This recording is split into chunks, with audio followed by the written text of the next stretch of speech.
여러분들 안녕하세요. 성시간TV 엄현석 회계사입니다. 동학개미운동이라고 해서 주식에 한창 투자를 하고 있는데 갑자기 또 정부에서 주식 양도에 대한 소득세를 과세하겠다고 발표를 했습니다. 투자하시는 분들 걱정이 많을 거라고 생각이 됩니다. 이번 시간에는 과연 어떻게 과세되는지 팩트 체크를 좀 하면서 정부 정책의 의도 그거 한번 같이 알아보도록 하겠습니다. 궁금하신 분들은 끝까지 봐주시고요. 구독과 좋아요, 알람 설정까지 무료인 거 아시죠?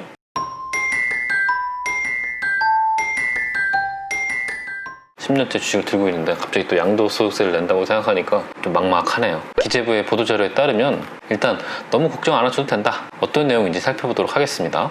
아시다시피 기존에는 이 상장 주식 같은 경우에는 대주주들, 그러니까 한 가액으로 3억 이상 가지고 있는 분들만 그 양도소득세를 부과했었는데 이제 그런 가액 기준을 없애고 2023년부터는 전부 과세를 하겠다라는 게 기본 취지인데, 이 소득이 있는 곳에 세금이 있다고 이 주식 양도는 그 매 정권마다 주식시장이 그 정권의 경제정책 성공했느냐 못했느냐 이런 지표로서 판단될 수가 있어서 이 주식 양도에 대해서는 건드리지 않았습니다. 주가가 부양돼야 그 경제를 활성화시켰다라는 의미로 해석될 수 있기 때문에 이 주식 양도는 건드리지 않았는데요. 그래서 사실 문제는 좀 있었습니다. 금융투자소득이라는 개념을 새롭게 만들었습니다. 예전에는 금융소득이라 하면 이자 아니면 배당이었는데 이제 양도나 환매에서 발생한 소득을 금융투자소득이라고 하여 그 소득 내에서 이익이 날 수도 있고 손실이 날 수도 있잖아요. 그걸 그 소득 내에서 통산을 해주고 남는 금액에 대해서 세금을 걷겠다라는 얘기입니다. 어떻게 보면은 합리적으로 바뀌는 겁니다. 그리고 손실이 났을 때 최대 3년간 2월에서 그 손실액을 공제해주겠다. 2022년부터 시행이 되고요.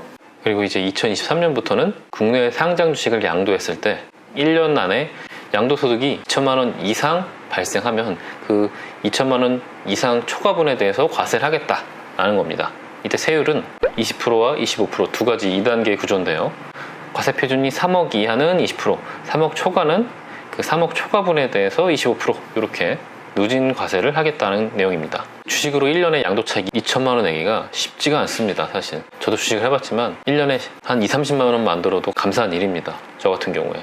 그래서 1년에 2천만 원 이상의 양도소득을 내시는 분들을 대상으로 과세를 하는 겁니다. 규모가 작거나 1년에 이익을 2천만 원 내지 못하시는 분들, 그런 분들은 걱정 안 하셔도 됩니다. 이 정책의 포인트는 타겟이 되는 과세 대상자들이 사실 한 주식 투자에서 한 5% 정도, 한 30만 명을 대상으로 과세를 하려는 걸로 보입니다. 고소득 자산가들을 타겟으로 한 그 증세라고 보여집니다. 증권거래세는 단계적으로 낮추겠다고 합니다. 증권거래세가 지금 현재는 거래 금액의 0.25%가 증권거래세인데 이를 단계적으로 인하해서 2023년까지는 0.15%로 낮추겠다고 합니다. 거래할 때마다 내는 거여서 기존에는 이게 상당히 부담이 됐었는데 금액이 크든 작든 모든 사람들이 냈기 때문에요.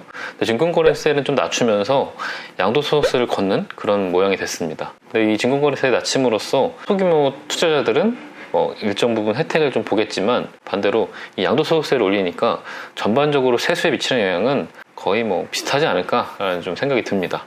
그럼 세금 신고는 어떻게 하느냐 이런 게 또 고민이 될 텐데 구체적인 것은 나와봐야 알겠지만 금융회사를 통해서 소득을 받는 분들은 금융회사에서 원천징수를 하는 것으로 일단 했습니다. 자동으로 전산상 계산이 돼서 우리에게 날라올 겁니다. 소득을 받을 때도 세금을 떼고 받게 될 겁니다. 제가 이번 정책에서 눈여겨보고 있는 건 사실 요겁니다. 보완조치라고 해서 또 나온 게 있는데, 상장 주식에 대한 양도소득세를 계산할 때 주식을 오래 갖고 계신 분들은 그 양도 차익이 굉장히 클 거 아니에요. 그렇기 때문에 급격하게 세부담을 주는 것을 방지하기 위해서 2013년도 이후에 양도하시는 분들은 2020년 말에 취득한 것처럼 했을 때의 취득가액과 원래 실제 취득가액과 비교해서 둘 중에 더 큰 금액으로 취득가액으로 정해서 그 양도 차익을 좀 줄여주겠다라는 걸 보완 조치로 만들었고요.